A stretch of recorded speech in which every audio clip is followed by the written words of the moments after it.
പ്രഫുൽ ഗോഡ പട്ടേൽ. വിവാദങ്ങളോടൊപ്പം ഉയർന്നു കേൾക്കുന്ന ഈ പേര് നിലവിലെ ലക്ഷദ്വീപ് അഡ്മിനിസ്ട്രേറ്ററുടേതാണ്. 2007-2012 കാലത്തെ ഗുജറാത്തിലെ മോദി സർക്കാരിൻ്റെ ഭാഗമായിരുന്ന പ്രഫുൽ ഗോഡ പട്ടേൽ സൊറാബ്ദീൻ ഷെയ്ഖ് വ്യാജ ഏറ്റുമുട്ടൽ കൊലപാതകത്തിൽ ആഭ്യന്തരമന്ത്രിയായിരുന്ന അമിത് ഷാ ജയിലിലായപ്പോൾ ഗുജറാത്തിലെ ആഭ്യന്തരമന്ത്രിയായി.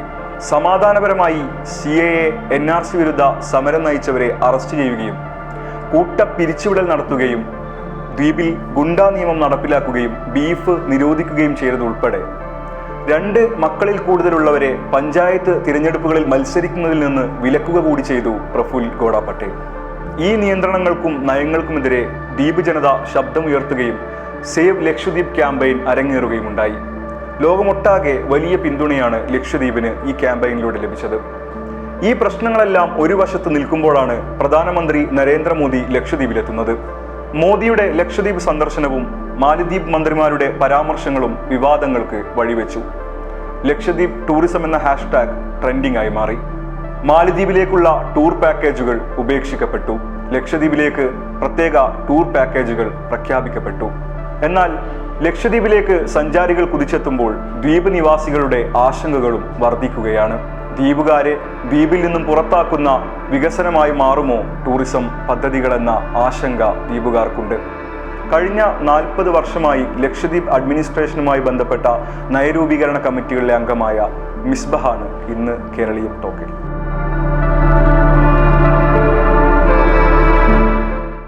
നമസ്കാരം സർ. പ്രഫുൽ ഗോഡ പട്ടേലിനെ ലക്ഷദ്വീപിൻ്റെ അഡ്മിനിസ്ട്രേറ്ററായി നിയമിച്ചതിന് ശേഷം നിരവധി സംഭവങ്ങൾ ലക്ഷദ്വീപിൽ അരങ്ങേറുകയുണ്ടായി. നിരവധി നിയന്ത്രണങ്ങൾ ഏർപ്പെടുത്തിക്കൊണ്ട് ലക്ഷദ്വീപ് ജനതയെ മുൻപൊന്നുമില്ലാത്ത വിധം ഞെരുക്കുന്ന ഒരു കാഴ്ചയാണ് നിലവിൽ നമ്മൾ കണ്ടുകൊണ്ടിരിക്കുന്നത്. പട്ടേലിനെ ലക്ഷദ്വീപ് അഡ്മിനിസ്ട്രേറ്ററായി നിയമിച്ചുകൊണ്ടുള്ള കേന്ദ്ര സർക്കാരിൻ്റെ ഈ നയത്തിൻ്റെ പിന്നിലുള്ള ലക്ഷ്യത്തെ സാർ എങ്ങനെയാണ് നോക്കിക്കാണുന്നത്? ശ്രീ പട്ടേലിനെ ലക്ഷദ്വീപ് അഡ്മിനിസ്ട്രേറ്ററായി നിയമിച്ചത് 2020 ഡിസംബർ 4 തീയതി അന്ന് ലക്ഷദ്വീപിലുണ്ടായിരുന്ന ഞങ്ങളുടെ അന്നത്തെ അഡ്മിനിസ്ട്രേറ്റർ ദിനേശ്വർ ശർമ്മയുടെ ദൗർഭാഗ്യകരമായ മരണത്തിന് ശേഷമാണ്. അപ്പോഴേക്കും ശ്രീ പ്രഫുൽ ഗോഡ പട്ടേൽ ദാദ്ര നഗർ ഹവേലി ദമൻ ദിയു എന്നീ കേന്ദ്ര പ്രദേശങ്ങളുടെ അഡ്മിനിസ്ട്രേറ്ററായി പ്രവർത്തിക്കവേ അദ്ദേഹത്തിന് ഒരു അഡീഷണൽ ചാർജ് എന്ന നിലക്കാണ് ലക്ഷദ്വീപിൻ്റെ ഭരണം ഏൽപ്പിച്ചത്. നാളിതുവരെ 1956 ലക്ഷദ്വീപ് കേന്ദ്രഭരണ പ്രദേശമായത് മുതൽ ലക്ഷദ്വീപിലേക്ക് അഡ്മിനിസ്ട്രേറ്റർമാരായി നിയമിച്ചിട്ടുള്ളവരെല്ലാം തന്നെ ICSO IASO ഉദ്യോഗസ്ഥന്മാരായിരുന്നു.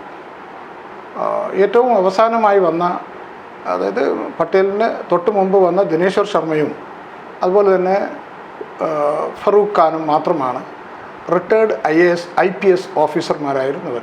എന്നിരുന്നാലും ഏറെക്കാലം ഗവൺമെൻറ് സർവീസിൽ പ്രവർത്തിച്ചവരായതുകൊണ്ട് അവരൊക്കെ അവരുടെ പ്രവർത്തനങ്ങൾ കൃത്യമായി ഗവൺമെൻറ്റിൻ്റെ നിയമങ്ങൾക്കും ചട്ടങ്ങൾക്കും ഭരണഘടനയ്ക്കും ബാക്കി നടപടികൾക്കും ഒക്കെ വിധേയമായിക്കൊണ്ടാണ് അവർ പ്രവർത്തിച്ചത്. ഒരൊന്നും പ്രവർത്തനത്തെക്കുറിച്ച് ഞങ്ങൾക്കങ്ങനെ പരാതിപ്പെടേണ്ട ഒരു സ്ഥിതി വന്നിട്ടില്ല.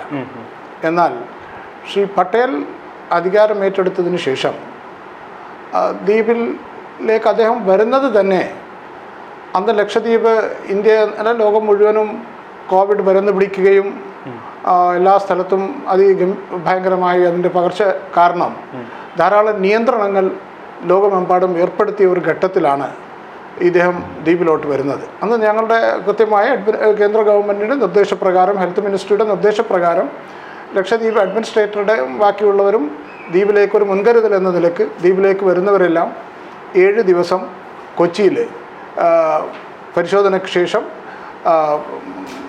അവരവിടെ താമസിച്ച് അതിലൂടെ അവർ നെഗറ്റീവാണെന്ന് പരിശോധനയിൽ തെളിഞ്ഞ ശേഷമാണ് ദ്വീപിലേക്ക് യാത്ര ചെയ്തുകൊണ്ടിരുന്നത്.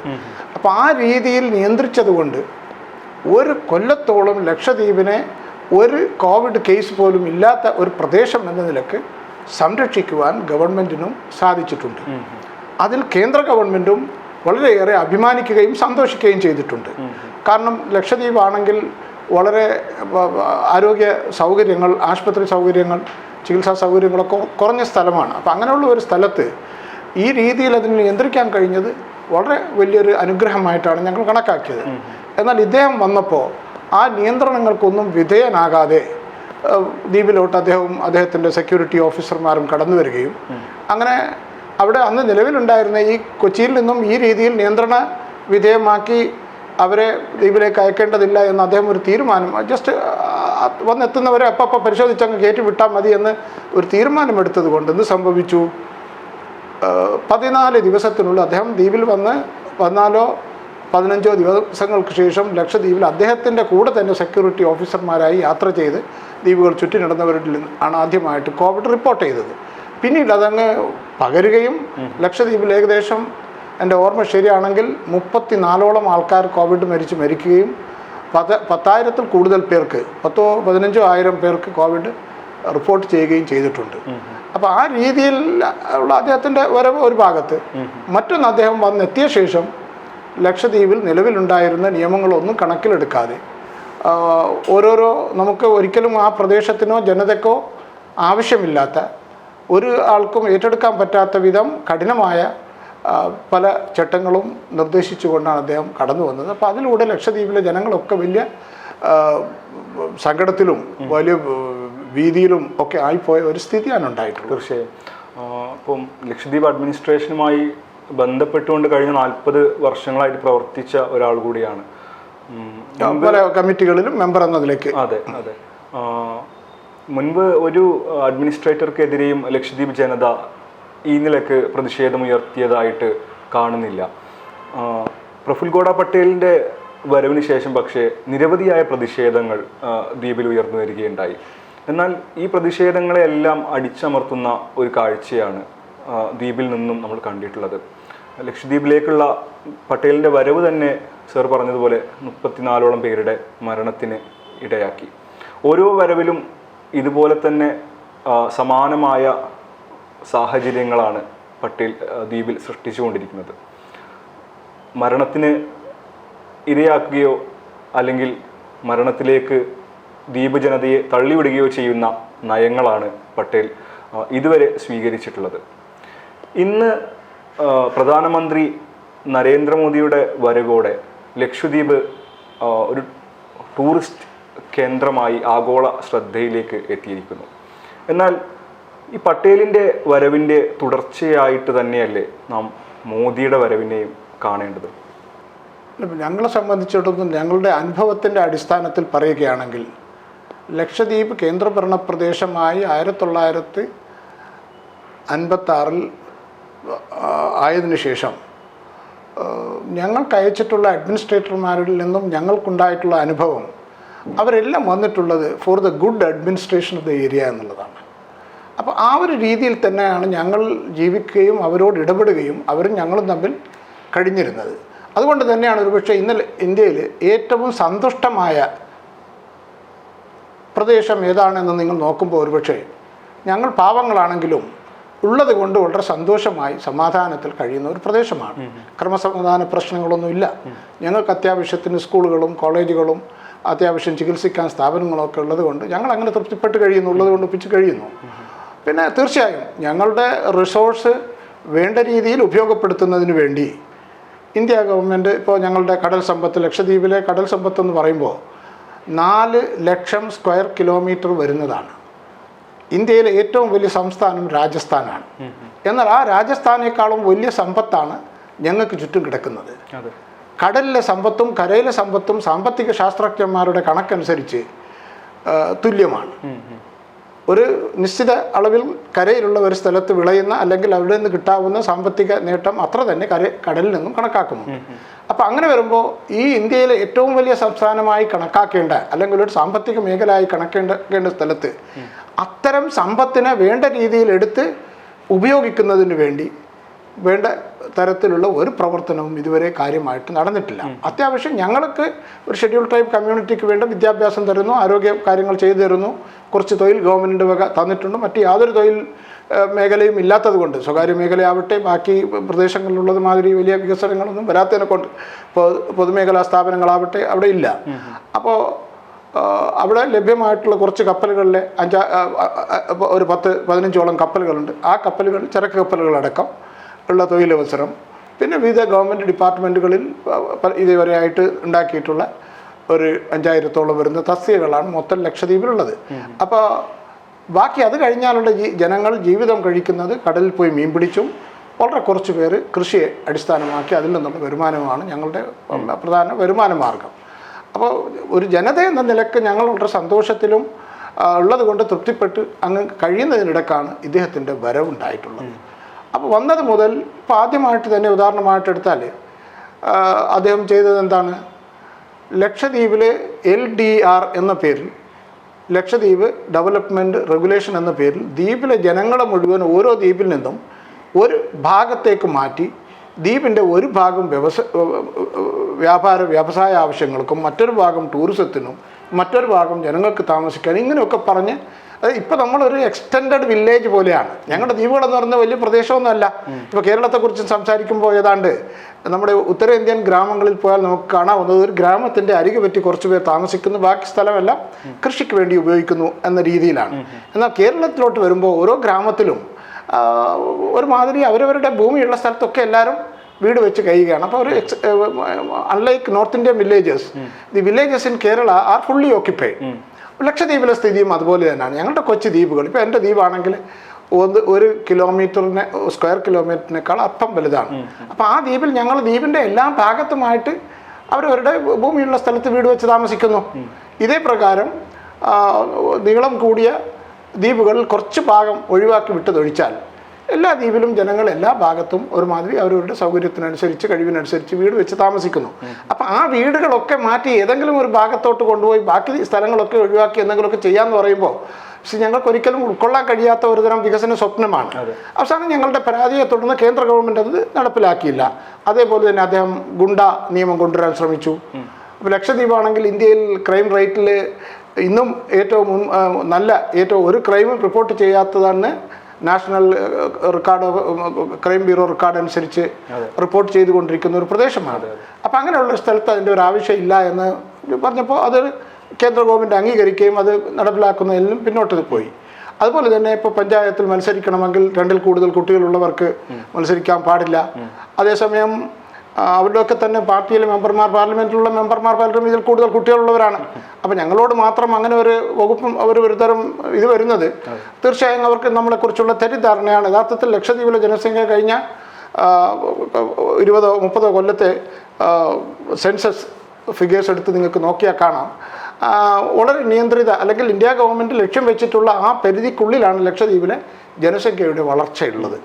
അപ്പോൾ ആ രീതിയിൽ വരുമ്പോൾ അങ്ങനെ ഒരു നടപടിക്ക് പോകേണ്ട യാതൊരു സാഹചര്യവുമില്ല. എന്നിരുന്നാലും അങ്ങനെ ഒന്നിനൊന്നിപ്പോൾ വളരെ അതിൽ എനിക്ക് ഏറ്റവും അത്ഭുതകരമായി തോന്നിയത് മിനിസ്ട്രി ഓഫ് എൻവയോൺമെൻറ്റ്, പരിസ്ഥിതി, ഫോറസ്റ്റ് വകുപ്പ് ഞങ്ങൾക്ക് പാസ്സാക്കി തന്ന ഒരു പദ്ധതിയാണ് ലക്ഷദ്വീപിലെ ഈ ആൾത്താമസമില്ലാത്ത ദ്വീപുകളും അതിന് ചുറ്റുമുള്ള 4000 സ്ക്വയർ കിലോമീറ്ററോളം വരുന്ന ലഗൂണിൻ്റെ സംരക്ഷണത്തിന് വേണ്ടി അവിടെയുള്ള ഈ കടലിലെ കോറൽസിൻ്റെ അതിനൊക്കെ വനമേഖലയായിട്ട് ഇന്ത്യ ഗവൺമെൻറ് നിയമാനുസരണം അംഗീകരിച്ചിട്ടുള്ള സ്ഥലങ്ങളാണ്. അപ്പോൾ അവിടെ പ്രൊട്ടക്റ്റ് ചെയ്യുന്നതിന് വേണ്ടി ഇന്നേ വരെ ഒരു നടപടിയും എടുത്തില്ലായിരുന്നു. അപ്പോൾ ഫോർ ദ ഫസ്റ്റ് ടൈം ആദ്യമായി മിനിസ്ട്രി ഓഫ് എൻവയോൺമെൻറ്റ് ഫോറസ്റ്റ് 400ഓളം കുട്ടികളെ ചെറുപ്പക്കാരെ റിക്രൂട്ട് ചെയ്ത് അതിൻ്റെ ഗാർഡുമാരെന്ന നിലക്ക് ഈ അൺഇൻഹാബിറ്റഡ് ഐലൻഡ്സിലൊക്കെ പോസ്റ്റ് ചെയ്തു. അവരോട് ഇത് നിരീക്ഷിക്കുന്നതും ഇതിലൊക്കെ വന്ന് ആരെങ്കിലും കോറൽസ് നശിപ്പിക്കുന്നതോ അല്ലെങ്കിൽ അവിടെ പാടില്ലാത്ത നിരോധിതമായ ആക്ടിവിറ്റീസിൽ ഏർപ്പെടുന്നതോ നിരോധിച്ചിട്ടുള്ള മത്സ്യങ്ങൾ പിടിക്കുന്നതോ ഒക്കെ നിയന്ത്രിക്കാനെന്നുള്ള രീതിയിൽ നിയമിച്ചിരുന്നു. ഇതൊക്കെ ഒരു കേന്ദ്ര ഗവൺമെൻറ്റിൻ്റെ മിനിസ്ട്രി നേരിട്ട് നടപ്പിലാക്കുന്ന പദ്ധതി ഇയാൾ വന്നിട്ട് പറയുകയാണ് അത് വേണ്ട, അങ്ങനെ ആ കുട്ടികളെ മുഴുവൻ പിരിച്ചുവിട്ടു. അതുപോലെ തന്നെ നിങ്ങളൊന്ന് ആലോചിച്ച് നോക്കുക, ഇന്ന് നമ്മുടെ കേന്ദ്ര ഗവൺമെൻറ് ഏറ്റവും അഭിമാനം കൊള്ളുന്ന ഒരു പദ്ധതിയാണ് സ്വച്ഛ മിഷൻ. ആ ഓരോ പ്രദേശവും വൃത്തിയാക്കുന്നതിന് വേണ്ടി മെയിൻറ്റെയിൻ ചെയ്യേണ്ട മിനിമം റിക്വയർഡ് ആൾക്കാരെ ഓരോ ദ്വീപിൽ, ഇപ്പോൾ ദ്വീപിൽ ഇന്ന് വരെ ആ രീതിയിൽ സ്ഥിരമായി ഒരു ടീമിനെ റിക്രൂട്ട് ചെയ്തിരുന്നില്ല. ആദ്യമായി ഈ മിഷൻ്റെ നിന്ന് ലഭിച്ച സഹായവും അതിൻ്റെ ലക്ഷ്യങ്ങളും കണക്കിലെടുത്ത് ആ ആവശ്യത്തിന് വേണ്ടി ഒരു 400ഓളം കുട്ടികളെ ഇതേ പ്രകാരം എല്ലാ ദ്വീപിലേക്കുമായി. ഇപ്പോൾ ആ ഇതനുസരിച്ച് എൻ്റെ ദ്വീപിൽ ആകെ എടുക്കുന്നത് 14 കുട്ടികളെയാണ്, ചെറുപ്പക്കാരെയാണ്. 5 പെൺകുട്ടികളെയും ബാക്കി 9 ആൺകുട്ടികളെയും. അവരെ ഇയാൾ വന്നിട്ട് പറഞ്ഞാൽ ഒന്നും വേണ്ട, അവരൊക്കെ പിരിച്ചു വിട്ടുകളാം. ഈ രീതിയിൽ 3000-ഓളം വിവിധ ഡിപ്പാർട്ട്മെൻറ്റ് ടൂറിസം വകുപ്പിൽ പ്രത്യേകിച്ചും ഏറെ കൂറും ഇത്തരത്തിൽ വേജ്ഡ് എംപ്ലോയ്മെൻ്റ് ആയിരുന്നു. അതൊക്കെ നിർത്തലാക്കി അവരൊക്കെ ജോലിയിൽ നിന്ന് പിരിച്ചു വിട്ടു. 3000 കുട്ടികളെ പിരിച്ചുവിടുക എന്ന് പറഞ്ഞാൽ ഫലത്തിൽ 6000 കുടുംബത്തിലെ ആൾക്കാരുടെ ജീവിതത്തെ ബാധിക്കാൻ. അവരൊക്കെ എന്തെങ്കിലും അവരുടെ ഒരു ഉപജീവനത്തിന് വേണ്ടി ആശ്രയിച്ചിരുന്ന 10,000 രൂപയാണ് മിനിമം വേജ്. അപ്പോൾ ആ 10,000 രൂപയായിരുന്നു അവർക്ക് മാസം കിട്ടിക്കൊണ്ടിരുന്ന വരുമാനം. അപ്പോൾ അതിൻ്റെ ഒക്കെ വാതിൽ ആ രീതിയിൽ അടച്ചു. അതുപോലെ തന്നെ കോൺട്രാക്ട്, അതായത് ലക്ഷദ്വീപിൽ ഇപ്പോൾ നിലവിൽ ഏതാണ്ട് 1500-ഓളം തസ്തികകൾ ഞാൻ നേരത്തെ പറഞ്ഞ ഏതാണ്ട് മൊത്തം വരുന്ന തസ്തികയിൽ നിന്ന് ഒഴിവുണ്ട്.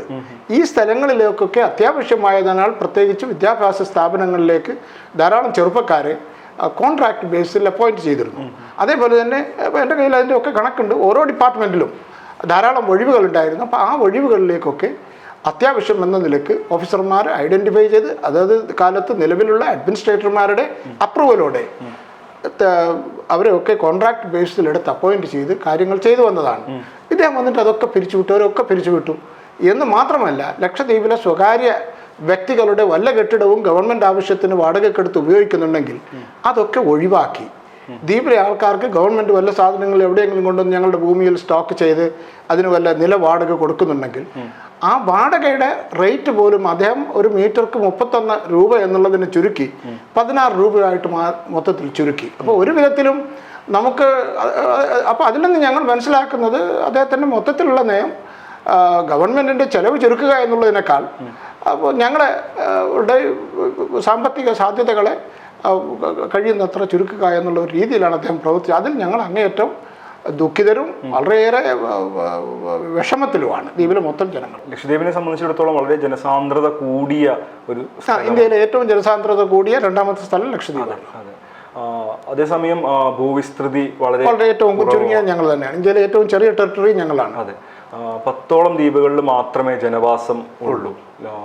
പക്ഷേ ഈ ദ്വീപുകളിലും മറ്റു ദ്വീപുകളിലുമായിട്ടുള്ള ലക്ഷദ്വീപിലെ ആളുകൾ പതിറ്റാണ്ടുകളായിട്ട് ഉപയോഗിച്ചു വരുന്ന, നൂറ്റാണ്ടിലേറെയായി, അതെ, ഭൂമി, പണ്ടാരം ഭൂമി എന്നറിയപ്പെടുന്ന ഭൂമി ഇന്ന് ലക്ഷദ്വീപിലെ അഡ്മിനിസ്ട്രേഷൻ ജനങ്ങളിൽ നിന്നും പിടിച്ചു വാങ്ങാൻ ശ്രമിച്ചുകൊണ്ടിരിക്കുകയാണ്. ഈ പണ്ടാരം ഭൂമിയെക്കുറിച്ചും അതിൻ്റെ ചരിത്രത്തെക്കുറിച്ചും പറയാം. ദ്വീപിൽ ജനവാസം തുടങ്ങിയത് 2500-ഓളം കൊല്ലങ്ങൾക്ക് മുമ്പാണ്.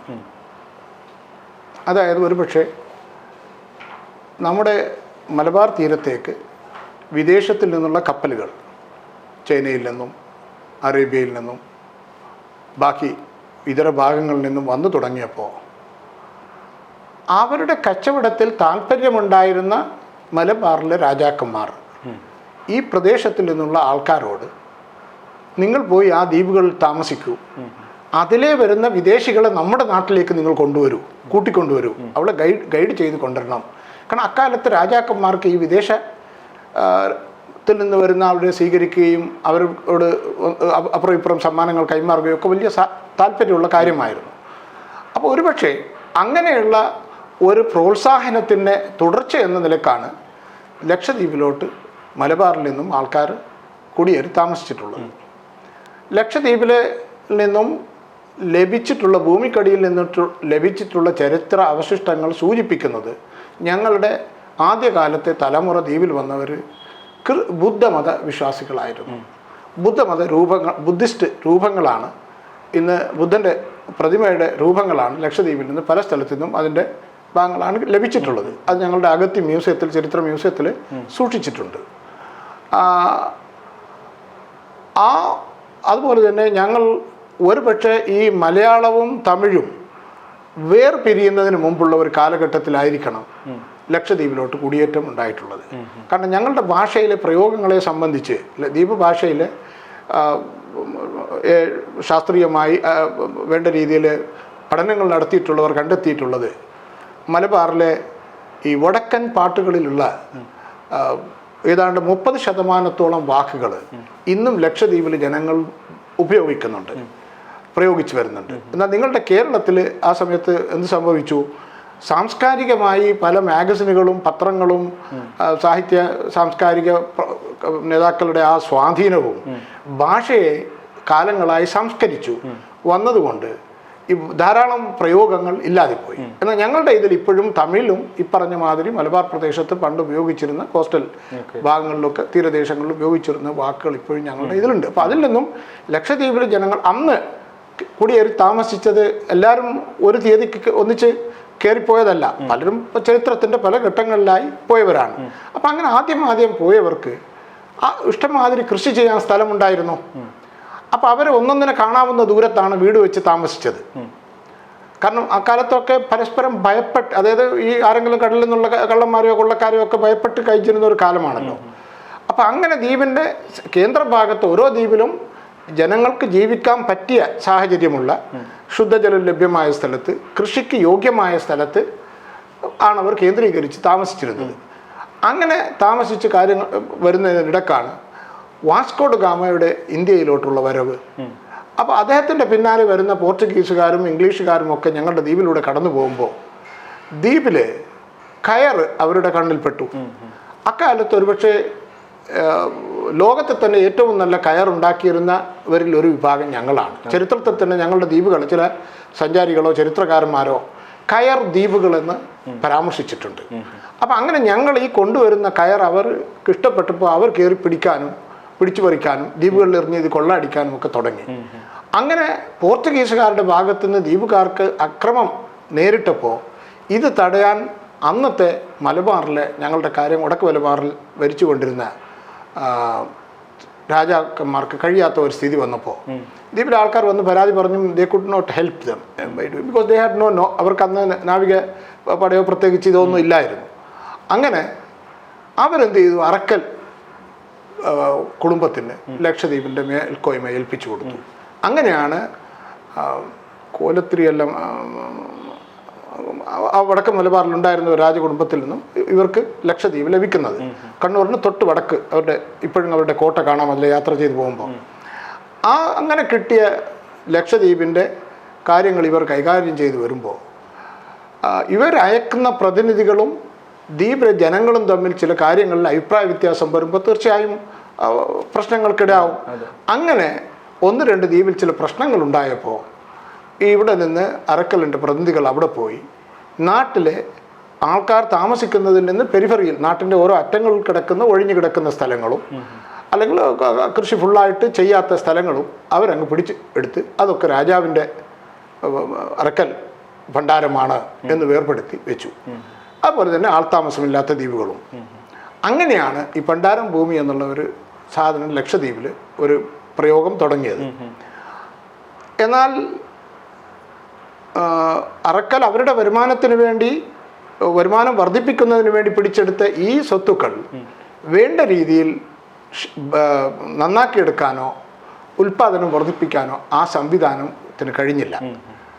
ആ സമയത്താണ് ബ്രിട്ടീഷുകാർ വന്ന് ഈ ദ്വീപുകൾ ഏറ്റെടുക്കുന്നത്. അവർ അറക്കലെ പരാജയപ്പെടുത്തുകയും കണ്ണൂർ രാജാക്കന്മാരെ പരാജയപ്പെടുത്തി അവരുടെ കാര്യങ്ങളിലൊക്കെ അവർ കൈയിട്ട് വന്നപ്പോൾ ലക്ഷദ്വീപിലും അവർക്ക് താല്പര്യം തോന്നി അവർ വന്നു ദ്വീപുകൾ ഏറ്റെടുത്ത് നോക്കുമ്പോൾ ഇങ്ങനെ കിടക്കുന്ന ഈ ഭണ്ഡാരം ഭൂമി വേണ്ട രീതിയിൽ ഉപയോഗിക്കുന്നതായി കാണുന്നില്ല.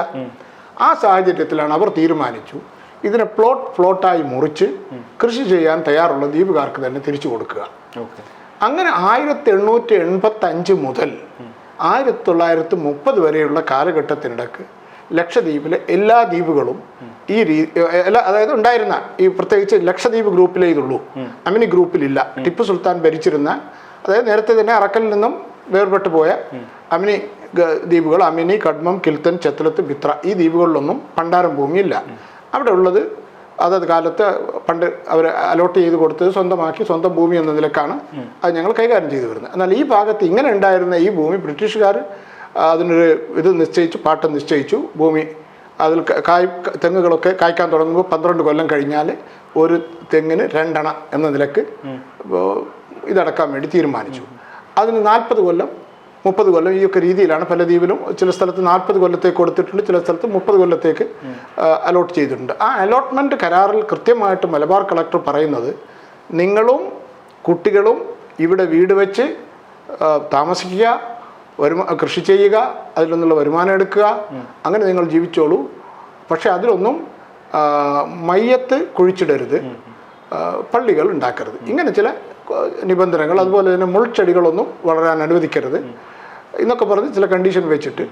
അപ്പോൾ നിങ്ങളും കുട്ടികളും വീട് വെച്ച് താമസിച്ചോളൂ എന്ന് പറയുന്നത് ഒരു സ്ഥിരമായ അലോട്ട്മെൻ്റാണ്. അതിനെക്കുറിച്ച് ആരും അതിൽ ഈ പറഞ്ഞ കാര്യങ്ങൾ ചെയ്യാതിരിക്കുമ്പോൾ മാത്രമേ മറ്റുള്ളവർ രംഗത്ത് വരുന്നുള്ളൂ. അപ്പോൾ അതുപോലെ തന്നെ അവർ കൃത്യമായിട്ട് അതിൽ പറഞ്ഞിട്ടുണ്ട്, 40 കൊല്ലത്തിൽ കൂടുതൽ ഒരാൾ ഒരു ഭൂമി കൈവശം വെക്കുകയാണെങ്കിൽ അവർക്കൊരു ഉടമസ്ഥതയും സ്ഥിരതയും ഒക്കെ വരുന്നുണ്ട്. അത് ലോകം മുഴുവൻ അംഗീകരിച്ച ഒരു നിയമമാണ്. അപ്പോൾ ആ രീതിയിൽ ഇവർക്കിത് നമ്മുടേതാണ് എന്ന് തോന്നി അവർ നന്നായി ചെയ്യട്ടെ, നന്നായി കൃഷി ചെയ്യട്ടെ എന്നുള്ള ഉദ്ദേശത്തോടെ, ആ സതുദ്ദേശത്തോടെയാണ് ഞങ്ങൾക്ക് ഭൂമികൾ തരികയും ഞങ്ങൾ ആ രീതിയിൽ കൈവശം വെച്ച് കൃഷി ചെയ്ത് ആദായം എടുത്തുകൊണ്ടിരുന്നത്. എന്നാൽ മിനിക്കോയ് ദ്വീപിൽ അവിടുത്തെ സമ്പ്രദായ പ്രകാരം അവർ ആ കാലത്തും കപ്പലോട്ടക്കാരും അതുപോലെ തന്നെ കടലിൽ നിന്നുള്ള വരുമാനത്തെ ആശ്രയിച്ച് കഴിയുന്നവരുമായിരുന്നു. അവരവിടെ മിനിക്കോയുടെ തെക്ക് ഭാഗത്തുള്ള സൗത്ത് ഭണ്ഡാരം എന്ന ഭൂമി, അതായത് മിനിക്കോയ് ഏതാണ്ട് 75-60% വരുന്ന ഭൂമി അവർ പ്രധാനമായും ഉപയോഗിച്ചു കൊണ്ടിരുന്നത് ഒന്ന് തേങ്ങയുടെ ആവശ്യത്തിനും, മറ്റൊന്ന് വിറക്, മരം, അവരുടെ ആവശ്യങ്ങൾക്ക് ബോട്ട് ഉണ്ടാക്കാനുള്ള മരം മുറിക്കുക, വിറക് ശേഖരിച്ച് മാസ് ഉണ്ടാക്കുക, മീനിൻ്റെ പ്രോസസ്സിങ്ങിന് വേണ്ടി. അപ്പം ഇങ്ങനെയൊക്കെ അവർ വളരെ എല്ലാവരും കൂട്ടായി ഉപയോഗിച്ചിരുന്നു. ഇത് ഭാഗിക്കാൻ വേണ്ടി അവർ നടത്തിയ ശ്രമം ബ്രിട്ടീഷുകാർ വന്ന് പലരും പറഞ്ഞു നോക്കിയെങ്കിലും അവരത് അംഗീകരിച്ചില്ല. അങ്ങനെ ഒത്തപ്പോൾ വന്ന ബ്രിട്ടീഷ് മലബാർ കളക്ടർ നേരെ മദ്രാസിൽ പോയി കാര്യങ്ങൾ റിപ്പോർട്ട് ചെയ്തു. അവരത് സമ്മതിച്ചു. അവർക്ക് എങ്ങനെയാണ് വേണ്ടതെന്ന് വെച്ചാൽ നിങ്ങൾ കൊടുത്തോളൂ. അതിന് 1553 രൂപ ഒരു കൊല്ലത്തേക്ക് പാട്ടം നിശ്ചയിച്ച് ആ നാട്ടിലെ 9 വില്ലേജിൽ നിന്നുള്ള, അവിടെ മിനിക്കോയ് അന്ന് മുതലേ വില്ലേജുകളായിട്ടാണ് ജനങ്ങൾ ജീവിക്കുന്നത്, ഭാഗം മുറിച്ചിട്ട് കൊച്ചു കൊച്ചു ഗ്രാമങ്ങളായി. അപ്പോൾ അവിടെ നിന്നുള്ള 9 വില്ലേജിലെ മൂപ്പന്മാരെയും നേതാക്കളെയും ഗവൺമെൻറ്റിൻ്റെ പ്രതിനിധി എന്നതിൽ കാമ്യനെയും കൂട്ടി ഒരു കമ്മിറ്റി ഉണ്ടാക്കി അത് മാനേജ് ചെയ്യാൻ ഏൽപ്പിച്ചു. അവരതിൽ നിന്നുള്ള മൊത്തം ആദായം എടുത്ത് ഓരോ വീട്ടിലെയും ആളെണ്ണം അനുസരിച്ച് തുല്യമായി വീതിക്കായിരുന്നു. 10 ആളുള്ള വീട്ടിന് കൊടുക്കുന്നതിൻ്റെ ഒത്ത പകുതിയാണ് 5 പേരുള്ള വീട്ടിൽ കൊടുക്കുക. ആ രീതിയിൽ നാട്ടുകാരെല്ലാവരും ഇത് ചെയ്തു. അങ്ങനെ എനിക്ക് 1958 ഇതിൻ്റെ മാനേജ്മെൻറ്റ് സംബന്ധിച്ച് ചെറിയ പ്രശ്നമുണ്ടായി അവിടെ. ആ ഘട്ടത്തിൽ അന്നത്തെ അഡ്മിനിസ്ട്രേറ്റർ എസ് മണി അയ്യർ മിനിക്കോയ് ദ്വീപിൽ പോവുകയും അതിനെ വീണ്ടും ഈ 9 വില്ലേജുകാർക്ക് പ്രത്യേകം പ്ലോട്ടായി തിരിച്ചു കൊടുത്തു. ജനസംഖ്യയുടെ അടിസ്ഥാനത്തിൽ അതിൻ്റെ മൊത്തമുള്ള അളവിനെ ഏറ്റവും കൂടുതൽ ആൾക്കാരുള്ളവർക്ക് വലിയൊരു പീസ് കൊടുത്തു. അടുത്ത ജനസംഖ്യ അനുസരിച്ച് ഇങ്ങനെ മുറിച്ചു കൊടുത്ത് അവരന്ന് മുതൽ കൈവശം വെച്ചു വന്നു. അതിനെ വീണ്ടും 1962-64 കാലത്ത് രാമണ്ണി അഡ്മിനിസ്ട്രേറ്റർ ആയിരുന്നപ്പോൾ ചില ആൾക്കാർ ഞങ്ങൾക്ക് സ്വന്തമായിട്ട് ഭൂമി വേണം, അപ്പോഴാണ് ഈ കേരളത്തിലൊക്കെ ഈ ഭൂദാന ഭൂമി ആൾക്കാർക്ക് പതിച്ചു കൊടുക്കുന്ന ഒരു രീതിയിൽ 1957 EMS ഗവൺമെൻറ്റിൻ്റെ ചില പരിഷ്കാരങ്ങളെ തുടർന്ന് ഇന്ത്യയിൽ മൊത്തം അങ്ങനെ ഒരു ഭൂപരിഷ്കരണത്തിലോട്ട് ഗവൺമെൻറ് ശ്രദ്ധിച്ച ഒരു ഘട്ടമായിരുന്നു. അപ്പോൾ വരികയും അദ്ദേഹം ആവശ്യമുള്ളവർക്ക് ഭൂമി അവരുടെ ഈ പറഞ്ഞ മാതിരി ഒരാൾക്ക് എത്രയാണ് വരുന്നത് അത് കണക്ക് കൂട്ടി അങ്ങനെ 117 കുടുംബക്കാർക്ക് വീതിച്ചു കൊടുത്തു. പിന്നെ അന്ന് ഗവൺമെൻറ് ആവശ്യത്തിന് വേണ്ടി ഒരു 110 ഏക്കർ ഭൂമി, ആദ്യം 50 ഏക്കറും പിന്നീട് 60 ഏക്കറും, അങ്ങനെ ഇതിൽ നിന്ന് 110 ഏക്കർ ഭൂമി ഗവൺമെൻറ് സ്ഥാപനങ്ങൾ ഉണ്ടാക്കാനെന്ന് പറഞ്ഞ് ഇവരുടെ അടുത്ത് നിന്ന് വാങ്ങി വേറെ വെച്ചു. അതിനിതുവരെ ആ പറഞ്ഞ് 110 ഏക്കർ ഭൂമിക്ക് ഇതുവരെ ദ്വീപുകാർക്ക് അർഹതമായ കോമ്പൻസേഷൻ കൊടുത്തിട്ടില്ല. അത് മറ്റൊരു കഥ. ഒരുപക്ഷെ ഇന്ത്യൻ പ്രസിഡന്റ് ഈ രാജ്യത്ത് ആർക്കെങ്കിലും കടമുണ്ടെങ്കിൽ ഈ മിനിക്കോയ് ദ്വീപിലെ 10,000 പേർക്ക് അവകാശപ്പെട്ട ഈ 110 ഏക്കറിൻ്റെ കോമ്പൻസേഷൻ തുകയായിരിക്കാം ഇന്ത്യൻ പ്രസിഡന്റിൻ്റെ പേരിൽ ഇന്നും കടമായി കിടക്കുന്നത്. അത് കിടക്കട്ടെ. അങ്ങനെ ഇരിക്കുകയാണ്. പിന്നീട് 1975 അന്ന് ലക്ഷദ്വീപിലെ ജനാബ് സയ്യിദ് സാബ് ഞങ്ങളുടെ MP ആയിരുന്നു.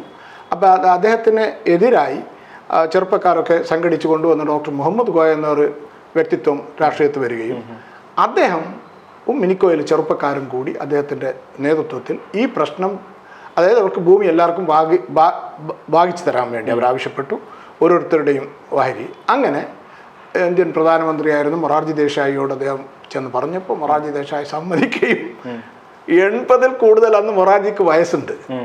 അദ്ദേഹം മിനിക്കോയ് ദ്വീപിൽ നേരെ വരികയും 1979 ഫെബ്രുവരി മാസം മിനിക്കോയിൽ വരികയും നാട്ടിലെ 7,900 ജനങ്ങൾക്കും 10 സെന്റ് വീതം എല്ലാവർക്കും ഭാഗിച്ചു കൊടുത്തു. അങ്ങനെ ആ ഒരു ചരിത്ര പ്രധാനമായ നടപടിയുള്ള മിനിക്കോയിലെ മുഴുവൻ ജനങ്ങളെയും ഭൂവുടമസ്ഥന്മാരാക്കി.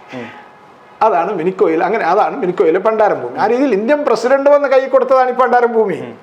അത് അവരുടെ കയ്യിലുമായി. അതിനു മുമ്പും അവരുടേതായിരുന്നു. കാരണം 1912 കളക്ടർ ഇന്നിങ്സ് മിനിക്കോയിൽ പോയി ഈ പണ്ടാരം ഭൂമി ഈ 9 വില്ലേജുകാർക്കും കൂടി കൊടുക്കുന്ന സമയത്ത് അദ്ദേഹം പറയുന്നുണ്ട്, ഇത് നിങ്ങൾക്ക് തന്നിരിക്കുന്നു, എല്ലാവരും തുല്യമായ ഈക്വൽ റൈറ്റോടെയാണ് അവർക്ക് കൊടുത്തത്. അപ്പം അന്ന് മുതൽ ഇതുവരെ അവരതിനെ അപ്രോച്ച് ചെയ്തതും അങ്ങനെയാണ്. മിനിക്കോയിലെ ജനങ്ങൾ വളരെ നല്ല ജനങ്ങളാണ്, വളരെ സംസ്കാര സമ്പന്നരാണ്. ഇന്ത്യയിൽ അവരൊരു മൈനോറിറ്റി, ലിംഗ്വിസ്റ്റിക് മൈനോറിറ്റി മാത്രമല്ല, വളരെ കൗതുകകരമായ, വളരെ രസകരമായ സാംസ്കാരിക പൈതൃകം സൂക്ഷിച്ച് ജീവിക്കുന്ന ഒരു ജനതയാണ്. നിങ്ങളൊക്കെ പോയി കാണേണ്ട ഒരു പ്രദേശമാണ്. ലക്ഷദ്വീപിലെ വല്ല ദ്വീപും സന്ദർശിക്കാൻ നിങ്ങൾ തീരുമാനിക്കുന്നുണ്ടെങ്കിൽ ആദ്യം മിനിക്കോയ്ക്ക് പോകണം. I would recommend all of you to visit Minicoy first and then go to any other island, because all other islands are almost one and same, but for the size of either the island or the lagoon. ഇങ്ങനെ വീട് വെക്കുന്നതിനായിട്ടും ജീവനോപാധിക്കായിട്ടും എല്ലാം ലക്ഷദ്വീപിലെ ജനങ്ങൾ ഉപയോഗിച്ചു വന്ന പട്ടയം വരെ നൽകപ്പെട്ട ഈ പണ്ടാരം ഭൂമി ഇന്ന് എങ്ങനെയാണ് മിച്ചഭൂമിയായി ലക്ഷദ്വീപ് അഡ്മിനിസ്ട്രേഷൻ പിടിച്ചെടുത്തുകൊണ്ടിരിക്കുന്നത്? ആ ഒരു ഘട്ടത്തിലേക്ക് എത്തിയത് എങ്ങനെയാണ്? അത് യഥാർത്ഥത്തിൽ ചില ഗവൺമെൻറ് ഉദ്യോഗസ്ഥന്മാർ പണ്ടാരം ഭൂമിയെക്കുറിച്ച് തെറ്റായ ധാരണ വെച്ച് പുലർത്തിയിട്ടുണ്ട്. ഞങ്ങളുടെ മുൻഗാമികളായ ആൾക്കാർ ഇതിൻ്റെ ഗൗരവം യഥാർത്ഥത്തിൽ നിയമപരമായ കിടപ്പ് കൃത്യമായി മനസ്സിലാക്കിയില്ല. അവർക്ക് എല്ലാം ചെയ്യാൻ അനുവദിച്ചിരുന്നു. ഒരാൾക്ക് ഒരു കാര്യത്തിൽ നിങ്ങൾ എന്നെ ഒരു തടസ്സപ്പെടുത്തുമ്പോഴാണ് ഞാൻ എന്തിനാണ് എന്നെ തടസ്സപ്പെടുത്തുന്നത് അന്വേഷിക്കുന്നത്. ഈ രീതിയിൽ അന്ന് ഈ പണ്ടാരം ഭൂമിയിൽ ദ്വീപിലെ ജനസംഖ്യ വർദ്ധിച്ചു വന്നപ്പോൾ വിദ്യാഭ്യാസം നേടിയ പലർക്കും തോന്നി നമുക്ക് ഒറ്റക്കൊറ്റക്ക് വീടെടുക്കാം, എനിക്കും ഭാര്യയ്ക്കും കുട്ടിക്കും നമുക്ക് മക്കൾക്ക് വീടെടുത്ത് കല്യാണപ്രായമാകുമ്പോൾ കുട്ടികൾക്ക് പെൺകുട്ടികൾക്ക് വീടെടുത്ത് കൊടുക്കുക. ഞങ്ങൾ ദ്വീപിൽ പൊതുവെ ആണുങ്ങൾക്ക് വേണ്ടി വീടെടുക്കില്ല.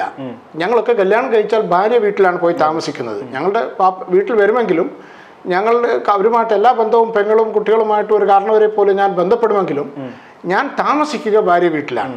അപ്പോൾ പെൺകുട്ടികളെ ഉദ്ദേശിച്ചാണ് ഞങ്ങൾ വീട് നിർമ്മിക്കുന്നതും അവർക്കാണ് അവിടെ മുറികളും ഒക്കെ സജ്ജീകരിക്കുന്നത്. അപ്പോൾ ആ രീതിയിൽ പണ്ടാരം ഭൂമികളിൽ ഇപ്പോൾ ലക്ഷദ്വീപിൽ ആയിരക്കണക്കിന് വീടുകൾ വെച്ച് ഈ പറഞ്ഞ 5 ദ്വീപിലും ആൾക്കാർ താമസിച്ചുകൊണ്ടിരിക്കുകയാണ്.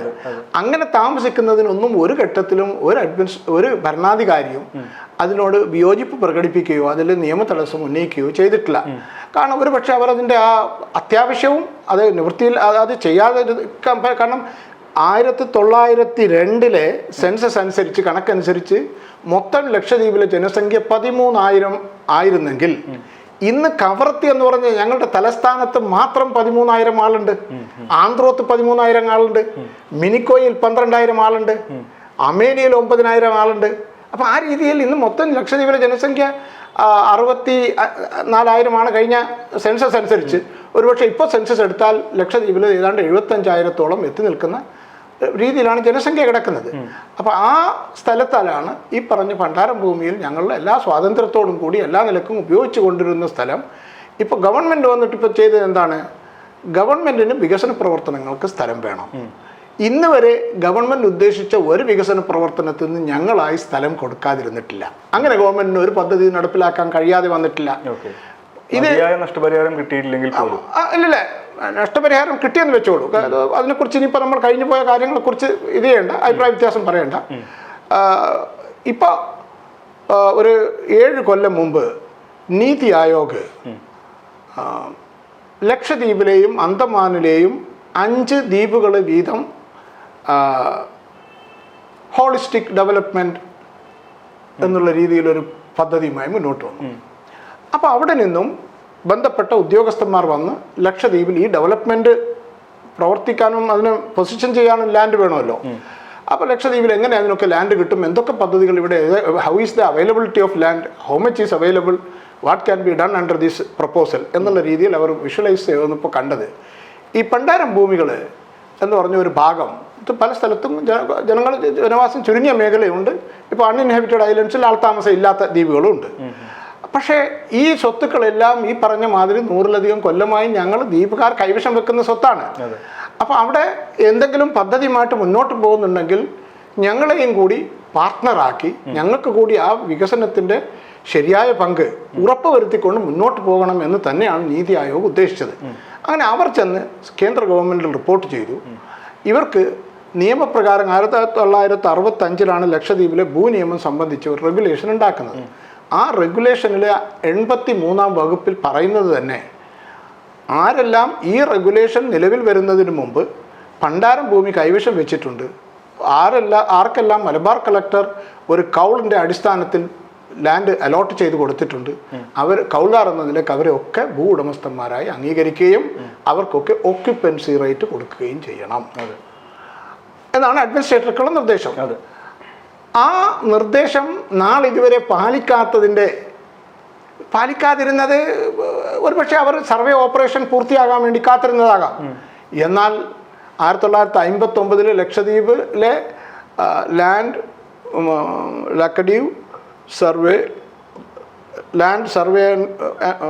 ലാൻഡ് സർവേ ബൗണ്ടറി റെഗുലേഷൻ എന്ന് പറഞ്ഞുണ്ടാക്കിയ ആ റെഗുലേഷൻ അനുസരിച്ച് 1965 എല്ലാ ദ്വീപിലെയും ഭൂമിയുടെ ആദ്യത്തെ സർവേ കഴിഞ്ഞു. 1975 എനിക്ക് തോന്നുന്നു കരട് പട്ടയം, അതിലുള്ള തർക്കങ്ങളൊക്കെ തീർപ്പാക്കി കരട് പട്ടയം ഇഷ്യൂ ചെയ്തു. ഇപ്പോൾ പോയി പക്കാ പട്ടയം കൊടുത്തു. അത് കഴിഞ്ഞ് ഇപ്പോൾ 5 കൊല്ലങ്ങൾക്ക് മുമ്പ് മുതൽ ലക്ഷദ്വീപിലെ മൊത്തം ലാൻഡിൻ്റെ റെക്കോർഡ് ഓഫ് റൈറ്റ്, അതായത് ഈ പോക്കുവരവ് മ്യൂട്ടേഷൻ അത് നടത്തി. ബാപ്പ മരിച്ച സ്ഥലത്ത് മക്കളെ ചേർത്തു, വല്ല ഭാഗം നടത്തിയിട്ടുണ്ട് ആ ഭാഗത്തിൽ വന്നവരെയൊക്കെ തറവാട് സ്വത്തുക്കൾ ചേർത്തു. പിന്നെ ആരെങ്കിലും വിൽപ്പന അങ്ങോട്ടും ഇങ്ങോട്ട് കൈമാറ്റം നടത്തിയിട്ടുണ്ട് അവരെയൊക്കെ അതിൽ ചേർത്തു. അതെല്ലാം കഴിഞ്ഞ് ഇപ്പോൾ റെക്കോർഡ് ഓഫ് റൈറ്റ് ഈ മൊത്തം ദ്വീപിലെ സ്വത്തുക്കളെ സംബന്ധിച്ച് ഗവൺമെൻറ് തയ്യാറാക്കി അതൊക്കെ ഇന്ന് വെബ്സൈറ്റിൽ ഇട്ടിരിക്കുകയാണ്. ഇന്നിപ്പോൾ എൻ്റെ ബാപ്പയുടെ പേര് നിങ്ങൾ കമ്പ്യൂട്ടറിൽ കയറി ആ സൈറ്റിൽ പോയി അടിച്ചാൽ എനിക്ക് ചെത്തലത്ത് ദ്വീപിൽ എനിക്കും എൻ്റെ സഹോദരന്മാർക്കുമുള്ള സ്വത്തുക്കൾ നിങ്ങൾക്ക് കാണാൻ സാധിക്കും. കാരണം ഞങ്ങൾ ഇതുവരെ ഭാഗം ചെയ്ത് ഏറ്റെടുക്കാത്തത് കൊണ്ട് ബാപ്പയുടെ പേരിലാണ് ഇപ്പോഴും സ്വത്തുക്കൾ റെക്കോർഡിൽ കിടക്കുന്നത്. അപ്പോൾ അതിലേക്ക് ബാപ്പയുടെ പേര് മാറ്റി ഞങ്ങളുടെയും ഉമ്മയുടെ പേര് അവർ ചേർത്തിട്ടുണ്ട്. അപ്പോൾ ആ രീതിയിൽ കാണാം. അങ്ങനെ ലക്ഷദ്വീപിലെ മൊത്തം ലാൻഡ് ഭാഗം ചെയ്ത് ഞങ്ങൾ കൈവശം വെച്ചിട്ടുണ്ട്. അപ്പോൾ ഈ പണ്ടാരം ഭൂമികളെ സംബന്ധിച്ച് ഈ നിൽക്കുന്ന കുറവ്, അതായത് ഒക്യുപ്പൻസി റൈറ്റ് കൊടുത്ത്, എന്നാൽ അതിൽ നിങ്ങൾ പ്രത്യേകം ശ്രദ്ധിക്കേണ്ട ഒരു കാര്യമുണ്ട്. ലക്ഷദ്വീപിലേക്ക് കോഴിക്കോട്ടിൽ നിന്നും തലസ്ഥാനം മാറ്റി വന്നപ്പോൾ 1964 ലക്ഷദ്വീപിലെ, അത് 56 മുതൽ 64 വരെ ഈ കോഴിക്കോട്ട് കടപ്പുറത്തായിരുന്നു ഞങ്ങളുടെ ലക്ഷദ്വീപിൻ്റെ അഡ്മിനിസ്ട്രേറ്ററുടെ ഭരണ ഓഫീസ്, സെക്രട്ടേറിയറ്റ്. അത് കവറത്തിയിലേക്ക് കെട്ടിടം നിർമ്മിച്ച് മാറ്റിയത് 1964 അന്ന് മുതൽ കവറത്തിയിൽ പണ്ടാരം ഭൂമിയിൽ ധാരാളം കെട്ടിടങ്ങൾ ഉദ്യോഗസ്ഥന്മാർക്ക് വേണ്ടിയും പല ഗവൺമെൻറ് ആവശ്യത്തിനുള്ളതും നാട്ടുകാരുടെ ആവശ്യത്തിനുള്ള ധാരാളം കെട്ടിടങ്ങൾ നിർമ്മിച്ചു. ഈ കെട്ടിടങ്ങൾ അതുപോലെ തന്നെ മറ്റ് ദ്വീപുകളിലും സ്കൂളുകളും ആശുപത്രികളും പല ഇതുണ്ട്. ഇതിനൊക്കെ കോമ്പൻസേഷൻ കൊടുക്കാതെ വെച്ചിരുന്നത് ഞങ്ങളുടെ നേതാക്കൾ, ഞാൻ നേരത്തെ പറഞ്ഞ് ഞാൻ മെമ്പറായിരുന്ന കേന്ദ്ര ആഭ്യന്തരമന്ത്രിയുടെ ഉപദേശക സമിതിയിൽ അക്കാലത്ത് പരാതിപ്പെട്ടു. ഇവർ കെട്ടിടങ്ങൾ എടുക്കുന്നുണ്ട്, ഞങ്ങൾക്ക് കോമ്പൻസേഷൻ തരുന്നില്ല. അത് മിനിസ്റ്ററുടെ ശ്രദ്ധയിൽപ്പെട്ട ഉടനെ ആഭ്യന്തരമന്ത്രിക്ക് ഓർഡർ ചെയ്തു. ഉടനെ അവർക്കൊക്കെ കോമ്പൻസേഷൻ കൊടുക്കാൻ. അവർ ഷെഡ്യൂൾ ട്രൈബാണ്, അവർക്ക് ഭരണഘടന പ്രത്യേകം ആനുകൂല്യങ്ങളും സംരക്ഷണവും നൽകുന്നു. അത് നിങ്ങൾ നിഷേധിക്കരുത്. അതനുസരിച്ച് എല്ലാവർക്കും കൊടുത്തു. അപ്പം അന്ന് മുതൽ ഞങ്ങൾക്ക് ഒക്യുപ്പൻസി റൈറ്റ് തന്നിട്ടില്ലെങ്കിലും കേന്ദ്ര ഗവൺമെൻറ്റിൻ്റെ കൽപ്പന അനുസരിച്ച് ഞങ്ങൾക്ക് തന്നുകൊണ്ടിരുന്നു. ഇടക്കാലത്തെല്ലാം കേന്ദ്ര ഗവൺമെൻറ്റിൻ്റെ ശ്രദ്ധയിൽ ഈ ഒക്യുപ്പൻസി റൈറ്റ് കൊടുത്തിട്ടില്ല എന്ന് ശ്രദ്ധയിൽപ്പെട്ടപ്പോഴെല്ലാം ഞങ്ങളെ നിയന്ത്രിക്കുന്ന ആഭ്യന്തര മന്ത്രാലയത്തിൽ നിന്നും അഡ്മിനിസ്ട്രേറ്റർക്ക് കത്തുകൾ വന്നുകൊണ്ടിരുന്നു. ഒക്യുപ്പൻസി റൈറ്റ് കൊടുക്കൂ, പണ്ടാരം ഭൂമിയുടെ ഒക്യുപ്പൻസി റൈറ്റ് കൊടുക്കൂ എന്നൊക്കെ കൊടുത്ത് കൃത്യമായിട്ട് കേന്ദ്ര ഗവൺമെൻറ്റിന് നല്ല രീതിയിലുള്ള ഇതൊക്കെ വന്നിട്ടുണ്ട്. പക്ഷേ എന്തോ കാരണവശാൽ മിനിക്കോയ് ദ്വീപിൽ മാത്രമാണ് ഈ പറഞ്ഞ പ്രധാനമന്ത്രി അലോട്ട് ചെയ്ത, നേരിട്ട് കൊടുത്ത ഈ 9,700 പ്ലോട്ടിൽ നിന്നും ഒരു 410 പേർക്ക് മാത്രമാണ് ഇതേവരെയായി ഒക്യുപ്പൻസി റൈറ്റ് കൊടുത്തിട്ടുള്ളത്. അപ്പോൾ ഈ ഒക്യുപ്പൻസി റൈറ്റ് കൊടുക്കുന്നതിന് കൃത്യമായ ഒരു കാര്യക്രമം അല്ലെങ്കിൽ അതൊന്ന് കൊടുത്ത് തീർത്ത് കളയാം എന്നുള്ള ഒരു നിയത്തോടെ, ഒരു ഉദ്ദേശത്തോടെ അഡ്മിനിസ്ട്രേഷനും റവന്യൂ ഡിപ്പാർട്ട്മെൻറ്റും ഇതുവരെ മുന്നോട്ട് വരാത്തതാണ് യഥാർത്ഥത്തിൽ പ്രശ്നം. കാരണം അവർ ഇൻവൈറ്റ് ചെയ്താലാണല്ലോ നമുക്ക് കൊടുക്കുക. അതിൽ റൂളിലും പറഞ്ഞിട്ടുള്ളത് അങ്ങനെയാണ്. ഗവൺമെൻറ് ഒക്യുപ്പൻസി റൈറ്റിനുള്ള അപേക്ഷകൾ വാങ്ങുകയും അവർക്കിത് കൊടുക്കുകയും ചെയ്യണമെന്നാണ്. അപ്പോൾ ആ രീതിയിൽ അപേക്ഷ തരണം എന്ന് പറഞ്ഞവരൊരിക്കലും ഒരു നോട്ടീസ് ഇഷ്യൂ ചെയ്തിട്ടില്ല. ഒരുപക്ഷെ അതാണ് ഈ രീതിയിൽ നിൽക്കാൻ കാരണം. ഇനി പണ്ടാരം ഭൂമി എന്നുള്ളത് യഥാർത്ഥത്തിൽ അറക്കൽ ഭരണത്തിന് കീഴിൽ ഈ പണ്ടാരം ഭൂമി എന്ന് പറഞ്ഞാൽ ഗവൺമെൻറ് ലാൻഡാണ്. പക്ഷെ 100 കൊല്ലം മുമ്പ് ബ്രിട്ടീഷുകാർ അലോട്ട് ചെയ്ത് പോയത് ആ സ്റ്റാറ്റസിൽ നിന്ന് മാറി. ഇത് സർവേ റെക്കോർഡിൽ ഞങ്ങളുടെ പേരിൽ ലാൻഡ് രജിസ്റ്റർ ചെയ്തു. സർവേ റെക്കോർഡിൽ ഞങ്ങളെ രജിസ്റ്റേർഡ് ഓണറായിട്ട് റെക്കഗ്നൈസ് ചെയ്തു. കരട് പട്ടയം തന്നു. യാതൊരു തർക്കവും മറ്റാർക്കും ഈ ഭൂമിയെ സംബന്ധിച്ചില്ല എന്ന് മനസ്സിലാക്കി. അത് നിർണയിച്ചു, ഉടമസ്ഥത നിർണയിച്ചു, ടൈറ്റിൽ അവാർഡ് ചെയ്തു, പക്കാ പട്ടയം തന്നു. ഇതൊക്കെ ചെയ്തു കഴിഞ്ഞാൽ പിന്നെ എവിടെയാ ഗവൺമെൻറ്റിൻ്റെ സ്ഥലമുള്ളത്? അപ്പം ആ രീതിയിൽ അതിനെ കാണാതെ ഇവർ ഈ പണ്ടാരം എന്ന് പറഞ്ഞ ഒരൊറ്റ വാക്കിനെ മാത്രം അടിസ്ഥാനമാക്കി അതിൽ ഗവൺമെൻറ്റിന് എന്തോ അവകാശമുണ്ട്, ഗവൺമെൻറ്റിന് എന്തോ ഉണ്ട് എന്നുള്ള രീതിയിൽ അവർ അതിനെ വീക്ഷിച്ചു വന്നു. അതാണ് യഥാർത്ഥത്തിൽ ഇത് മനസ്സിലാക്കുന്നതിൽ പറ്റിയ ഒരു തെറ്റാണ്. പണ്ടാരം ഭൂമി യഥാർത്ഥത്തിൽ ഭൂമിക്ക് ഞങ്ങൾക്ക് തന്നാൽ ഞങ്ങളുടേതായാലും ഇപ്പോൾ നിങ്ങളുടെ കേരളത്തിൽ തന്നെ വനപ്രദേശങ്ങൾക്കും പല ഭാഗങ്ങളിൽ നിന്നും ഷെഡ്യൂൾ ട്രൈബ് ആയിട്ടുള്ള പാവപ്പെട്ട ഭൂമിയില്ലാത്തവർക്കൊക്കെ എല്ലാ ഗവൺമെൻറ്റുകളും കേരളത്തിൽ അധികാരത്തിൽ വന്ന എല്ലാ ഗവൺമെൻറ്റുകളും കൊല്ലം തോറും ഭൂമി കൊടുത്തുകൊണ്ടിരിക്കുന്നുണ്ട്. അതൊക്കെ കൊടുക്കുന്നത് പോലെ അവർക്ക് അങ്ങ് പതിച്ചു കൊടുക്കുന്നു, പട്ടയം കൊടുക്കുന്നു, അത് അവരുടേതായി. അതിനെ ആരും വീണ്ടും ഗവൺമെൻറ്റിൻ്റെതാണെന്ന് പറഞ്ഞ് ഇത് ചെയ്യുന്നില്ല. ഈ രീതിയിൽ ഞങ്ങളുടേത് കാണാതെ ഇതിലെന്തോ ഗവൺമെൻറ്റിന് പിന്നെയും ഉണ്ട്, എന്തെന്നാ പ്രൊപ്പറേറ്ററി അവകാശം ഗവൺമെൻറ്റിനുണ്ട് എന്നുള്ള രീതിയിൽ ഒരു തെറ്റിദ്ധാരണ യഥാർത്ഥത്തിൽ അത് ചില വിവരം ചുരുങ്ങിയ ഉദ്യോഗസ്ഥന്മാരുടെ ഭാഗത്തിൽ പറ്റിയ ഒരു തെറ്റാണ്. അതിനെ തുടർച്ചയായി ഫോളോ ചെയ്തു വന്നു. ഇപ്പോൾ നിങ്ങളെടുത്ത് ലക്ഷദ്വീപിലെ ഈ പറയുന്ന റെഗുലേഷൻ തന്നെ എടുത്ത് നോക്കിയാൽ കാണാം, കൃത്യമായി അതിൽ പറഞ്ഞിരിക്കുന്നു, ഒരു ഭൂമി ഒരാളുടെ പേരിൽ രജിസ്റ്റർ ചെയ്ത് കഴിഞ്ഞാൽ, ഒരാൾ രജിസ്റ്റേർഡ് ഓണർ ആയാൽ അയാൾ കൈവശം വെക്കുന്ന സ്വത്ത് സംബന്ധിച്ച് മറ്റാർക്കും യാതൊരു പ്രൊപ്പറേറ്ററി അവകാശവുമില്ല. And that is applicable to the government also. So where is the question of government again and again claiming that we have a proprietary right? അപ്പോൾ ആ അപ്രോച്ച് തെറ്റായ ഒരു ധാരണയാണ്, തെറ്റായ ഒരു ഇതാണ്. അതിലാണ് യഥാർത്ഥത്തിൽ പാവപ്പെട്ട ലക്ഷദ്വീപ് ജനത ഇത് ഇപ്പോൾ ഈ ക്രിസിസ് സിറ്റുവേഷനിൽ വഞ്ചിക്കപ്പെട്ട് നിൽക്കുന്നത്. കേരള ഹൈക്കോടതിയിൽ വന്ന ഒരു കേസിൽ ഹൈക്കോടതി ഈ രീതിയിൽ ഒരു വ്യൂ എടുത്തു. അതായത് നിങ്ങൾക്ക് ഇതുവരെ ഒക്യുപ്പൻസി റൈറ്റ് തരാത്തത് കൊണ്ട് ഇതിൽ ഭൂമിയുടെ കോമ്പൻസേഷൻ തരേണ്ടതില്ല, നിങ്ങൾക്ക് അർഹതയില്ല, നിങ്ങൾക്ക് അതിൽ വല്ല ഡെവലപ്മെൻ്റ് ഉണ്ടെങ്കിൽ അതിന് മാത്രമേ തരികയുള്ളൂ. ഇങ്ങനെ ഒരു വിധി വന്ന കാര്യം ഗവൺമെൻറ്റിൻ്റെ ശ്രദ്ധയിൽപ്പെട്ടിട്ടാണ് ഇപ്പോൾ ഈ ഭരണകൂടം ഈ രീതിയിലുള്ള ഒരു നീക്കം നടത്തുന്നത്. ഇതാ എൻ്റെ കയ്യിലിരിക്കുന്നത് ലക്ഷദ്വീപ് ഗസറ്റ്. ഇതേ അഡ്മിനിസ്ട്രേറ്ററുടെ കൽപ്പന പ്രകാരം 10/11/2021 ലക്ഷദ്വീപ് ഭരണകൂടം പുറത്തിറക്കിയ ഗസറ്റ് നോട്ടിഫിക്കേഷനാണ്. ഇതിൽ പറയുന്നത് ഇപ്പോൾ നിലവിലുള്ള ഭൂമി ഫയർ ലാൻഡ് കോമ്പൻസേഷൻ ആക്ട് പ്രകാരം, അതായത് 2013 കേന്ദ്ര പാർലമെൻറ്റ് പാസ്സാക്കിയ ഭൂമി ഏറ്റെടുക്കൽ നിയമപ്രകാരം നിങ്ങൾക്ക് കോമ്പൻസേഷൻ തന്നുകൊണ്ട് ലക്ഷദ്വീപിലെ എല്ലാ ജനവാസമില്ലാത്ത ദ്വീപും ടൂറിസം ആവശ്യത്തിന് വേണ്ടി എടുക്കാൻ ഗവൺമെൻറ് ഉദ്ദേശിക്കുന്നു. അതിനുവേണ്ട സോഷ്യൽ അസസ്മെൻറ്റ് നടത്താൻ, ഇമ്പാക്റ്റ് അസസ്മെൻറ്റ് നടത്താൻ വേണ്ടി ഇറക്കിയ നോട്ടിഫിക്കേഷനാണിത്. അപ്പോൾ 21 നവംബർ മാസം അഡ്മിനിസ്ട്രേറ്റർ പറയുന്നത് നിങ്ങൾക്കിതിന് കോമ്പൻസേഷൻ തരും, അത് അസസ് ചെയ്ത് മുന്നോട്ട് പോകാം, ആ രീതിയിൽ ഞങ്ങൾക്ക് വേണമെന്ന്. അപ്പോൾ ആ അസസ്മെൻറ്റ് ഞങ്ങൾക്ക് കൊടുക്കാൻ കഴിയുന്നവർ കൊടുക്കും, കഴിയുന്നവർ കൊടുക്കാതിരിക്കും. അപ്പോൾ ഞങ്ങൾക്ക് അതിലൊരു ഓപ്ഷൻ ഉണ്ട്. എന്നാൽ അതനുസരിച്ച് ഞങ്ങളുടെ താല്പര്യം സുരക്ഷിതമായിരുന്നു. എന്നാൽ ഇപ്പോൾ ഇതാ അതേ അഡ്മിനിസ്ട്രേറ്റർ നിലവിലിരിക്കുന്നു, പകരം മറ്റൊരു പുതിയ കളക്ടർ വന്നുവെന്ന് മാത്രം. ആ കളക്ടർ, ഒരു ചെറുപ്പക്കാരനായ കളക്ടർ, പുതുതായി സർവീസ് കയറുക, അദ്ദേഹം ഒപ്പിട്ട് തന്നിരിക്കുന്നത്, ഡെപ്യൂട്ടി കളക്ടർമാർക്ക് നിർദ്ദേശം കൊടുക്കുന്നത് സുഹേലി ദ്വീപിലെ മൊത്തം ദ്വീപ് ടൂറിസം പർപ്പസിന് ആവശ്യമുണ്ടെന്ന് ടൂറിസം ഡെവലപ്മെൻറ്റ് കോർപ്പറേഷൻ നമ്മളോട് ആവശ്യപ്പെട്ടിട്ടുണ്ട്. അതുകൊണ്ട് ആ ദ്വീപിലെ മുഴുവൻ ഭൂമിയും ഏറ്റെടുക്കാൻ വേണ്ടി ഇതേ പ്രകാരം ബാക്കി ജനവാസമില്ലാത്ത ദ്വീപുകളൊക്കെ അവർക്ക് കോമ്പൻസേഷൻ തെങ്ങിന് മാത്രം നൽകിക്കൊണ്ട് ഏറ്റെടുക്കാൻ വേണ്ടി ലക്ഷദ്വീപ് കളക്ടർ ഇറക്കിയ. അപ്പോൾ എനിക്കിതിൽ ചോദിക്കാനുള്ളത്, ഈ പറഞ്ഞ ഇന്ത്യൻ പാർലമെൻറ്റിൽ ഇന്ത്യയിലെ മൊത്തം ജനങ്ങൾക്കാണ് ഈ കോമ്പൻസേഷൻ ഇതിലൂടെ പറഞ്ഞിരിക്കുന്നത്. പുതിയ നിയമപ്രകാരം വളരെ ഫയർ കോമ്പൻസേഷൻ, അതിൻ്റെ പേര് തന്നെ നീതിപരമായ കോമ്പൻസേഷൻ നൽകുന്ന പദ്ധതി എന്നാണ്. ഷെഡ്യൂൾ ട്രൈബായ ലക്ഷദ്വീപുകാർക്ക് 300% കോമ്പൻസേഷൻ. അപ്പോൾ ഇന്ന് നിയമാനുസൃതമായി 300% ലക്ഷദ്വീപിലെ ഭൂമിക്ക് കോമ്പൻസേഷൻ അർഹതയുള്ള ഒരു ജനതയോടാണ് അഡ്മിനിസ്ട്രേറ്ററും കളക്ടറും ഇപ്പം പറയുന്നത് നിങ്ങൾക്ക് ഒന്നും തരുന്നില്ല, തെങ്ങിൻ്റെ മാത്രം വല്ല പുല്ലിനോ കല്ലിനോ എന്തെങ്കിലും തരും, ഭൂമിക്ക് നിങ്ങൾക്ക് കോമ്പൻസേഷൻ. അപ്പം അതിലൂടെ ലക്ഷദ്വീപിലെ മൊത്തം ഷെഡ്യൂൾ ട്രൈബിനെ അതിഗംഭീരമായി വഞ്ചിക്കപ്പെടുകയാണ്. ഇതിനേക്കാൾ വലിയൊരു വഞ്ചന എങ്ങനെയാണ് അവർ സാധിക്കുന്നത്?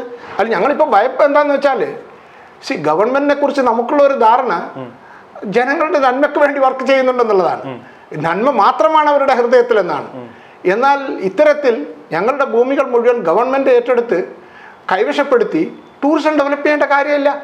ഈ ദ്വീപുകളിൽ ടൂറിസവും എന്ന് മാത്രമല്ല, അതിനെ ചുറ്റിപ്പറ്റി കിടക്കുന്ന മത്സ്യസമ്പത്തും അനേകമുണ്ട്.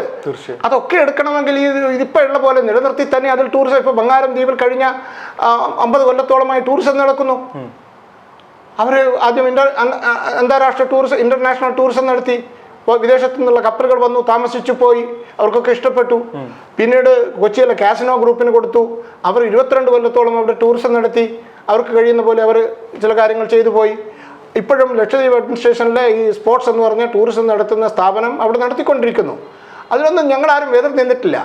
അപ്പോൾ ആ രീതിയിൽ ഞങ്ങൾക്ക് കൂടി ഇതിൽ നിന്നും കൃത്യമായ, അതായത് ഭൂമിയുടെ ഉടമസ്ഥന്മാരെന്ന നിലക്ക് ഞങ്ങൾക്കതിൽ ഞങ്ങളെ പാർട്ട്ണർമാരായി പരിഗണിച്ചുകൊണ്ട് ടൂറിസം നടപ്പിലാക്കുന്നത് ഞങ്ങൾ എതിരല്ല. പിന്നെ ഞങ്ങളുടെ കയ്യിൽ നിന്നും ഷെഡ്യൂൾ ട്രൈബായിട്ടുള്ള ഞങ്ങളുടെ കയ്യിൽ നിന്ന് എങ്ങനെയാണ് ഭൂമി എടുക്കാൻ കഴിയുന്നത് എന്ന് മാത്രമല്ല, നിങ്ങളെല്ലാം ശ്രദ്ധിക്കേണ്ട ഒരു ഭാഗം, ലക്ഷദ്വീപിലെ ജനങ്ങൾക്ക് schedule tribe protection of schedule tribe എന്ന് പറഞ്ഞൊരു പ്രത്യേക റെഗുലേഷൻ ഉണ്ട്. അതനുസരിച്ച് ദ്വീപിലെ ജനങ്ങൾ, ഷെഡ്യൂൾ ട്രൈബായിട്ടുള്ള ജനങ്ങൾ കൈവശത്തിൽ വെച്ചിട്ടുള്ള ഒരു ഭൂമിയും അവരുടെ കയ്യിൽ നിന്നും ഒരു കോടതിക്കോ മറ്റൊരു ഉദ്യോഗസ്ഥനോ യാതൊരു നിലക്കും അവരുടെ അവകാശം നഷ്ടപ്പെടുത്തുന്ന സ്ഥലത്തിൽ എടുത്തു മാറ്റാൻ പാടില്ല. ഈ രീതിയിൽ ഇന്ത്യൻ ഭരണഘടന ഈ രാജ്യത്ത് മറ്റ് ഷെഡ്യൂൾ ട്രൈബിന് നൽകുന്നത് പോലെ ഞങ്ങൾക്ക് കൃത്യമായ സംരക്ഷണം തന്നിട്ടുണ്ട്. അതിനെയൊക്കെ മറച്ചു വെച്ചുകൊണ്ടാണ്, അതിനെയൊക്കെ അവഗണിച്ചുകൊണ്ടാണ് ഈ രീതിയിലൊരു അപ്രോച്ച് ഞങ്ങളോട് നടത്തുന്നത് എന്നതിൽ ഞങ്ങൾ അങ്ങേയറ്റം വിഷമത്തിലാണ്. ഇപ്പോൾ ബംഗാരത്തിൽ തന്നെ ഈ ടൂറിസം ഇവർ പല വിദേശത്തിൽ നിന്നുള്ള അല്ലെങ്കിൽ വലിയ വലിയ കമ്പനികൾക്ക് കൊടുക്കാൻ ഉദ്ദേശിച്ച ഘട്ടത്തിൽ കേരള ഹൈക്കോടതി ഒരു കേസ് ഉത്ഭവിച്ചു. ആ കേസിൻ്റെ വിധിയിൽ കേരള ഹൈക്കോടതി പറഞ്ഞിരിക്കുന്നത്, നിങ്ങൾ ബംഗാരത്തിൽ ടൂറിസം നടത്തുന്നത് കൊള്ളാം,